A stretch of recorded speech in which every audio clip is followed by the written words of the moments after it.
All right, just got back from vacation, an 8-day cruise. So as you can imagine, there was a lot of food.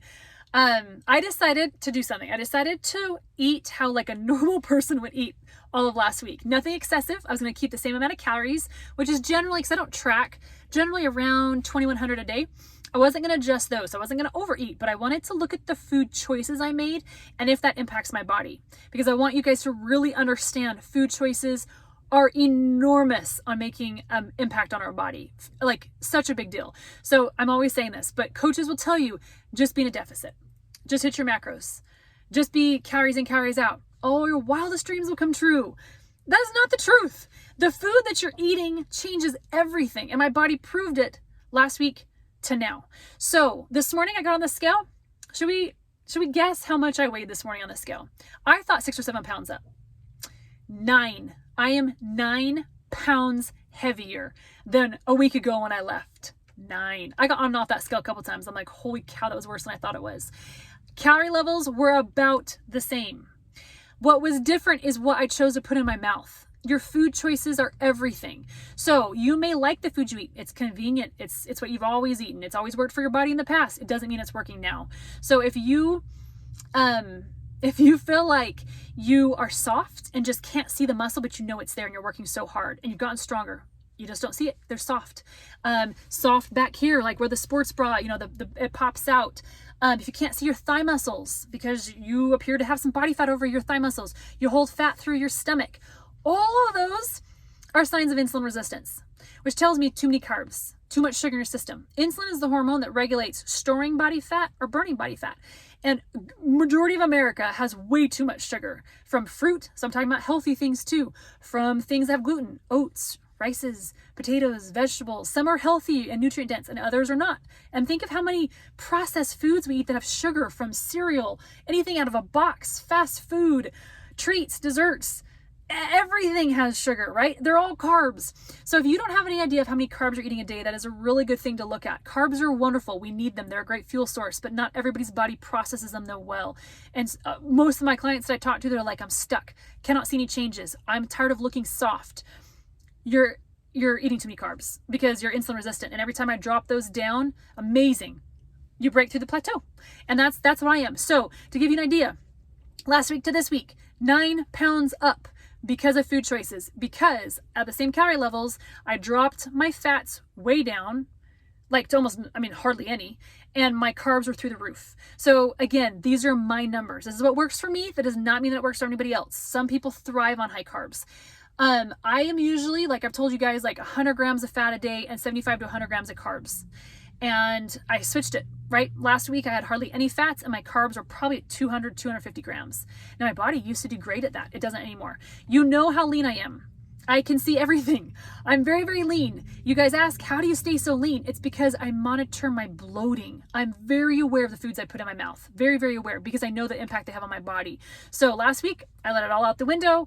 I ate the same calories, like I said, but I increased those carbs, ate like a normal human being, and I gained 9 pounds. So the food choices make a big difference, because the food choices regulate our hormones and our blood sugar levels. Huge. I don't know why we don't talk about this more often. So please know, you may look at me now, 9 pounds heavier, and be like, that's what I look like, right? I can't see the abs. My arm muscles disappeared. I can't see any thigh muscle. And I know they're there because I saw them a week ago.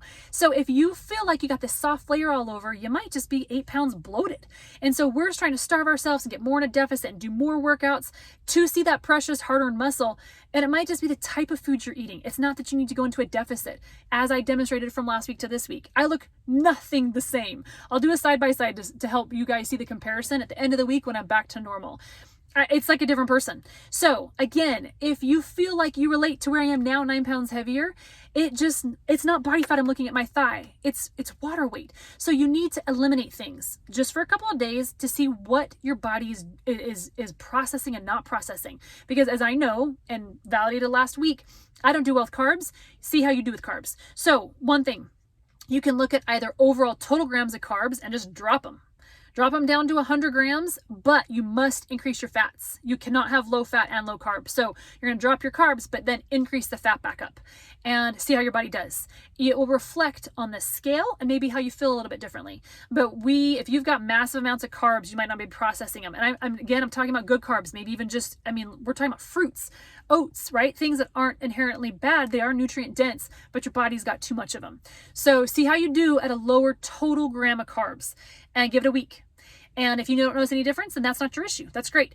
But every time I have clients, and myself included, I will pull gluten out.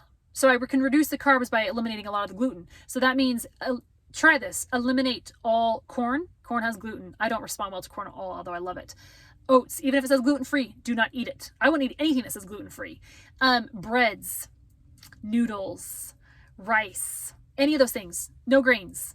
See how you do for just a couple of days. And if you drop on the scale, you feel better, maybe your joints that ache feel better, you know you got a gluten issue. I have no other symptoms other than I balloon up. And so you guys need to adjust and look at, how does my body respond to this? Maybe you don't have any response at all. You're like, great, I don't have a gluten issue.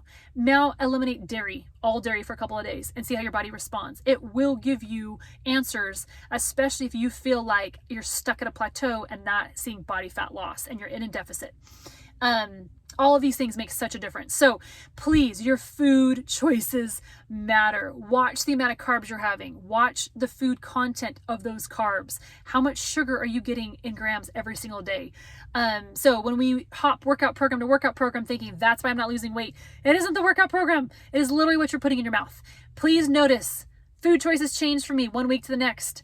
9 pounds of bloating. Think of, if you do what I'm doing this week by eliminating all those foods and going back to my normal foods, how much less you'd weigh by the end of the week, just like what I'm going to do as I go back to my normal. I think you'll be really excited to see that your body is going to function and feel better because you're giving it foods that it can process. So I hope this is helpful. Food choices are important. Eliminate certain groups, add them back in, see how your body responds by feeling and on the scale. And we'll see how long it takes me to get back to normal.